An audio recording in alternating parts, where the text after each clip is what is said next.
Question 11. Here are the first four terms of an arithmetic sequence. We are given 12, 19, 26, and 33. An arithmetic sequence is a sequence that goes up or down by the same number each time. So you're doing an adding or subtracting sum in between each term, and you'll get the same value each time. So if we add 7 to 12, add 7 to 19, add 7 to 26, you will then get the subsequent term. So Sharif thinks that the formula for the nth term of the sequence is 12n plus 7. Well, here's the deal. That plus 7 shows the jumps between each of the values in this arithmetic sequence. But the thing is, if you are going up in sevens like this, then that means that your formula should be like the 7 times table. Because if you think of the 7 times table, where we have 7, 14, 21, 28, so on, so forth, these go up in sevens. So the fact that we have 12n here, when our formula should have 7n, tells us that Sharif is wrong straight away. Even just to show where we would go with this in order to actually find the nth term of this arithmetic sequence. So we know that we're going up in 7 times table, so our formula is going to be like this 7 times n. You've got two options here in order to find out what the number afterwards, or what the plus or minus sum is afterwards. So the first one, which I think is the nicest, is to go back and find the 0th term. So if we continue this pattern but going in the opposite direction, we're going to take 7 away from 12, which will give us a 5, a positive 5. And that is the term here in our sequence. Another way of being able to figure this out is if you take our 7 times table, which is what 7n represents, and then you write it above where the sequence of numbers are. So if I just squeeze in here a 7, I squeeze in here a 14, a 21, and a 28.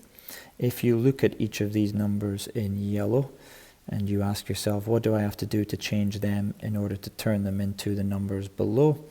Then 7 into 12, I would plus 5. 14 into 19, I would plus 5. 21 into 26. And 28 into 33, I would also plus 5. So, to answer the question, Sharif is wrong. And how you can say why he's wrong is basically figure out what the answer should be. But I could also comment on the fact that his sequence, which is 12n plus 7, goes up in 12s each time, because it is like the 12 times table, but 7 bigger. So many ways you can answer part A. Part B, Huda thinks that 47 is a term in the sequence. Is she correct? Well, there's two ways of doing this. One is to keep going, keep adding 7s until such time as you either hit the number that we're looking for or pass the number. So if I actually add 7 to 33, I get 40. And then I add 7 again, I get 47. Happy days, we know that Huda is correct. Now let's just say that the number in question here was much larger than 47, and so this adding 7s on and on would be a bit more tedious. And there's another way of finding this out, and that is using our nth term formula. So we could write this as a un, or I could write this as just nth term. Basically what we do is we take that 47 and we set it equal to this un, or this left-hand side, and we try and solve the following equation. 47 equals 7n plus 5. If you can get a whole number answer for n here, it proves that it's in the sequence, and if you get a decimal, then that proves that it's not in the sequence.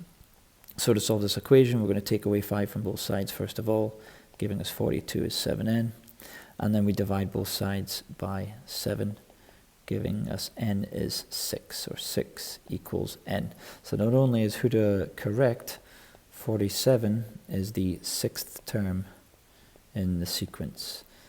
Not only by what I've done here, sums wise on the right hand side to prove it, but also if you actually, let me just clear all this for a moment and look at our original sequence. We have 4 numbers in the list, followed by 40, followed by 47. That is the 6th term of the sequence. Done.